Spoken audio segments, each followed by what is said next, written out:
taking over, that's a promise, not a threat. Uppercut season off top, you stop breathing. Yeah, what's good, y'all? Welcome to another episode of Real Talk, where as always, if shit's real, we talk about it. I'm your host for tonight.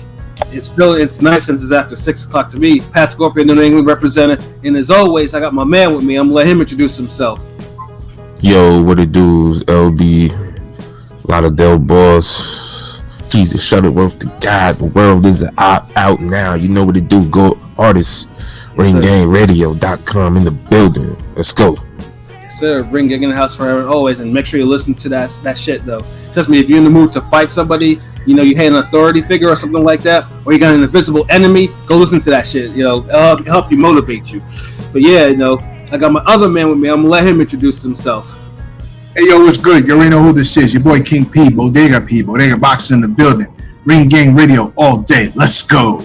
Hey, you know, Bodega P, you know, so who do we have today that will probably be blocked from entering the bodega, son? Racist. Fuck them. Yes, sir. Absolutely no racist. Racism is... That's why we don't have them winning no fights, though, either. Absolutely, man. Racists are definitely not entering. You know, if you racist, you can't be entering no bodegas, man. You know, you gotta keep your opinions to yourself, man. You know, how are you a minority and being openly racist like that? Shame on you. You know what I'm saying? But you know, fuck. You'll never get chopped cheese at the bodega with that racist mindset. Fuck out of here. Yeah, you know, we'll definitely talk about this racist, you know, in a little bit. You know what I'm saying? Because he's not, you know, he's an enemy of Ring Gang because he's intolerant. We don't like that. And last but certainly not least, I got my other man with me. I'm gonna let him introduce himself. What's Rise Conscious Pod, aka the West Coast Avenger, number one contender, preparing for liftoff, Destination Ring and Radio. It's fucking fly, man. Yes, sir. You know, Conscious Pod stays elevated above the clouds, and there was no turbulence. You know, in that introduction. So that's all. That's what's up. Not man. Today, yes, sir. Yeah, clear-minded. no, yeah, a little bit. Yeah. Let's go. It's like you said, a little bit. It's Sunday. It's lazy. You know, that crazy conscious pilot. He's always into some shit. He always has some shit going. But yeah, no. Before we get off into what we got to talk about, man.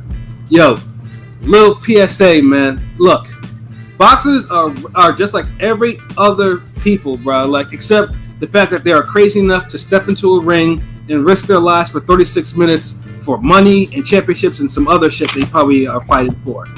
You know, so when you engage on them in person or online, you got to be careful what you say to them. Because especially if you're someone who's never entered the boxing before, has never trained, doesn't know a boxing stance, can't wrap your hands, any of that shit, you got to be careful how you talk to boxers. And it's a thing in boxing Twitter today, for whatever reason, for the boxers that are heavy on social media, you know, they engage because, you know, social media, they're trying to increase their brand. You know, this is a new day. You know, boxers are not like mysterious like they used to be. Some actually allow people a glimpse into their lives. And it gets to the point where people know that they're public, so they decide, you know, if they're not a favorite of a sort, they decide to hassle them. Sometimes it could be if they make a prediction, you know, or they say something that's wildly out of pocket, you know, you can check them like that. But when you go in there and talking that you can whip the boxers' asses for some other reason, you acting real funny style like that. That's not a good thing. And one thing that came up recently, I think Pete put it in our chat the other day. You know, we have one Sonny Edwards, you know, the current IBF flyweight champion of the world. Now, you know, Sonny Edwards, you know, we follow him, and, you know, for the most part, you know, he's very engaged on social media, and dude gets a lot of slack for a lot of different things, either his power or his fighting style, or the fact that he has a certain connection with certain people that are currently under investigation for some crimes, allegedly. You know, I have to put that there. And, you know, so he gets a lot of guff. But then also, too, but it's the thing that they focus on, that the dude, you know, he's undefeated, you know, but he only has 4 KOs in about 18, 19 fights. So naturally he gets a lot of people that, you know, get on his case about that. And I guess a Twitter troll finally got, you know, was spitting similar stuff So he asked to spar with them. And, Sonny took him up on the offer. In fact, it only lasted like 2 rounds. And, well, Sonny, one thing was for sure. Sonny has 4 KOs against professional fighters. Like, Sonny will, for a cast that have firepower, Sonny Edwards will fight a lot differently. But if you're not trained, and, if you have a horrible stance, and all types of stuff like that, even a flyweight will walk your ass down. Which is what he did. And the funny thing is, too, Sonny Edwards wasn't wearing, like, 8-ounce gloves or anything like that, which is what he probably usually wears when he fights. Like, he was wearing fucking big-ass gloves for heavyweights that got big fucking hands. Like, they were fucking balloons. And I think the troll was wearing Reyes gloves. So, it was funny just watching Sonny Edwards, hit him with some body shots and then clap his gloves together loudly, having Dude react to that. And occasionally, for a guy that has only 4 KOs in his career, land an occasional hook or right that would send him flying across the ring, left or right hand that you could see him snap his head back. And funny thing is too, is Sonny took it easy on him. I think he taught him a lesson, but he took it easy on him. As even a flyweight, if given a reason, will destroy you in a fight, will destroy you in a sparring session. And Dude, funny thing too, Dude was like gassed out. He was over there. He went to the cameras like at the end of the bell, like panting, and you could tell that his brain was. I'll just take the jab. I'll take the little girl punch from like the person that's 85 pounds, and then I'll just grab him and I'll slam him, and I'll use my weight and my size and yeah. Yeah, that doesn't work, people. Like a sparring session, like this ain't Greco-Roman wrestling. You can't do that shit, and most likely you'll get separated for doing that shit. If you do it in a sparring fight, or you might catch an illegal shot somewhere where you don't expect it. So, like, how about you just might get your ass whooped? Yeah, exactly. Like somebody won't pivot or sidestep and beat your ass. I'm saying, so it's like you've got to be careful. Like now. Most people understand, like, flyweights, the reason why most smaller people actually learn how to box is not because so they can fight people their own size. That's just the professional shit. They learn how to fight because there are people bigger than them that think that they push it, that they could push them over and shit like that. So they get into the gym to, enhance themselves. Yeah, nobody 5'7" ever went to the gym to learn how to beat up other people 5'7" and smaller. Exactly. So when you think never mind someone who's untrained. So if you think you could just walk over a smaller fighter, never mind someone who's a world champion. Because of that, you're extremely, sadly mistaken. And like I said, Sonny Edwards could have done a whole lot worse, and I do mean a whole lot. Dude provided more content than the Zone, in like 3 years. That's wild too. Honestly, like that could be a TV series. Like he literally brought back Pros versus Joes. Like I'm saying, like that shit was in pure HD, and apparently there's gonna be an interview dropping with both of them with him in the. That shit always happen like that in the UK because if you remember, there was another bloke did that. The opposite. The boxer actually showed up to his house, and the boxer was damn. Yeah, I remember that too. He was live streaming it the whole time. He was driving, and he was the whole time like, yeah, he's getting off on the exit, like. Yeah, and dude when they come outside the house. Yeah, dude was pussy because he didn't think, because like niggas be acting tough behind. And they had him on a TV show afterwards, and they shook hands, and dude like apologized to the boxer, but I think somebody had a tweet, giving them props, respect type of thing. So yeah, it's like you got like people got to understand, like that shit isn't cool. Like, but most boxers, like I said, most boxers are some of the coolest people in the world. If you actually know some, like they're cool as a fan though, but you can't be out there insulting their livelihood by thinking you can take them on, like But that shit don't work in damn America. Like, you get your ass shot. Yeah, it's like you gotta run the gauntlet of little niggas. Like you think you dealing with the Foot Clan or some shit. Right. So many hands get put on you before you even get to whatever boxer you hating on. Right. So it's like, I mean, like, yeah, you cannot like a boxer. Like, we all have boxers that we don't necessarily care for, but it doesn't mean that we're gonna go on a public platform and like tweet them or message them or whatever, saying that you can whoop the asses, because they will take you up on it if they can. I mean, there's an difference. And honestly, that's just whole shit. Like, yeah. Do you really hate random people in your life that much where you'll go on Twitter or YouTube or whatever and talk shit to them for like no reason? Yeah, that's a weird form of clout. That's like weirdo shit, really. Yeah, like, I mean, I remember I had issues before where I was talking to Iceman John Scully on my own Twitter, and then BJ Flores was on there, and Iceman mentioned something about the belts, like he didn't like all the regular belts and shit like that, and I agree with them, and I dropped my own thing. And then BJ Flores got in his feelings about it, and and said some shit to me. Now, I could have roasted BJ Flores to Kingdom Come, because I'm a A-class roaster. Like, you're not gonna out-talk me.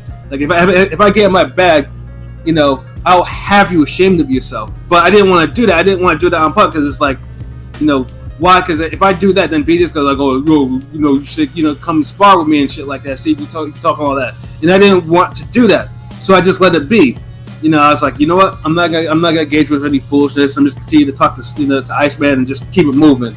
If BJ felt some form of way about it, let him feel some way. But don't worry. I think I remember clowning him though, so it's okay. Yeah, like some people do. You remember, because I was like, cause I didn't want to, because I had a whole back. Yeah, see, because my whole thing is just like on the flip side, like, if fans supposed to respect y'all, like, boxers on the other hand can't be extra with it like how he was, because it's like, yeah, like, not all the fans pussy either, so it's like, chill with that shit, nigga. Yeah, but that's the thing, is like, I didn't want to be one of the ones like, okay, I could roast him about everything. Yeah, but it's just like, I didn't want that type of because I don't like that shit with Chris Mannix and Sergio more. So yeah, exactly. I'm never gonna try to contribute to no shit like that. But I ain't gonna have nobody just try me on some like you peon, you fan or some like you ain't nothing. Yeah. Like, what the fuck, like. Right. I mean, it definitely does work both ways, but it's just like, y'all gotta stop doing this. Like, the UK, I mean, like I said, UK fighters are, they're a little different. Like, them niggas live in the UK, so they're already on edge about some shit. It's like, don't push them about any other shit. You know what I mean? And then, yeah, it's like, because I know, like I said, it's a popular thing on Twitter to challenge a fighter lately. I don't know why, but like, y'all have to understand that if they take you up on that shit, they're going to be. You don't know their temperament. Some will purposely try to beat your ass. I mean, Deontay Wilder years ago had to deal with a Twitter troll, Charlie Zelenoff. Had him dress him because he was mouthing off about his daughter, and Wilder had to be stopped from really killing the guy. Shit, remember them? Mayweather Senior beat his ass too. Yeah, same thing too. And he didn't, and he wouldn't have to, but dude took a cheap shot, and then the whole gym. Yeah, you can't. Like, that's something you can't cheap shot, no, because that's what the whole gym will come at you. Yeah, you don't cheap shot an older guy after he done beat your ass. Like, right, you shake his hand and you apologize. Take the lesson, yeah. Yeah, or you teach it as a lesson, but yeah, no, you cheap shot him. You risk. Yeah, the gym. Zelenoff is pretty lucky he probably didn't get killed or severely beaten up for that. And but yeah, it's like, you guys get. Some of you people gotta watch that shit. Like. And he's got to start respecting the game. Yeah, because I feel like if you don't respect that, we're only a few incidents away from reading in the news some boxer gave somebody brain damage because he thought he could hang with them in the gym, and the boxer was like, "Fuck this bullshit." Remember Mikey Garcia sparred that one guy in those damn jeans. Yeah, yeah, beat his ass. But in Real Talk, since you brought up Pros and Joes, like, I love that. I used to love that show. They need to bring that shit back. Sweet Pea, rest in peace, and Gotti were on that shit. And Sweet Pea had a whole. Roy Jones, wasn't Roy Jones on that shit too? Yeah, he was. Yeah. I remember too. Gotti was the one that showed the least restraint. Gotti did, Gotti. And this was an old retired Gotti. He was a couple years into his retirement. You know, and yeah, Gotti. I remember he showed he gave like zero fucks. Like, dude was hitting people with that full power. You can't be trying to spar no fucking Arturo Gotti thinking he's gonna go easy on you because you some fucking exactly warehouse worker or some shit. Because you're a fucking teacher or some shit. Yeah, exactly, and that's what I'm saying. Like, you don't know these boxers' temperaments. Like, some of these guys, you know, they're decent people, but if you're in where they work and they operate. The switch, you know, someone flipped that switch. The niggas really thought Buddy McGirt was going to be like, yo, Gotti, just work behind the jab. Right. Oh man, yo, yeah. Oh, Pilot. It seems like someone is hassling you again in the comments. Oh shit. Rematch room. Earn with Hearn. Shout outs. Pilot has a fan base now. But yeah, that's all I wanted to say. The PSA is had a new nigga. Well, no, LB, you have a fan base too. You have old girl that comes over there. Y'all cousins now, so like, it's your fan base. Oh, the hip hop, yeah. Yeah, me and P are still waiting for our individual fan bases. Oh man. Yeah. I mean, I got a fan base, but the wrong type of fan base, unfortunately. So. Oh man, but yeah, that's all I want to say on the PSA. Like, yo, boxers are like every other people. It doesn't matter. It doesn't matter if they're the heavyweight champion of the world or they're, you know, or if they're strawweight champion of the world. Like, they all know that if they're champions, that means they put in enough hours, enough work to actually get to those belts. 99% of the time. So, yeah, I would really, PSA, don't think you can challenge a boxer like that, because I don't want to read one day that a boxer done and went and killed somebody in the sparring because, you know, someone was like signed a waiver absolving them of all, you know, of all responsibilities, and they end up getting fucked up permanently. So yeah, so that's why. We'll just talk about it on Ring Gang. Yeah, but yeah, you know, obviously, if another incident comes so up, next. Another incident, you know, we'll clown them, but yeah, you know, I just don't want to see that, you know, see someone get killed because of some stupid shit that they've done. Jake Paul will make a skit about it. Life will go on. Right. But yeah, to the bottom.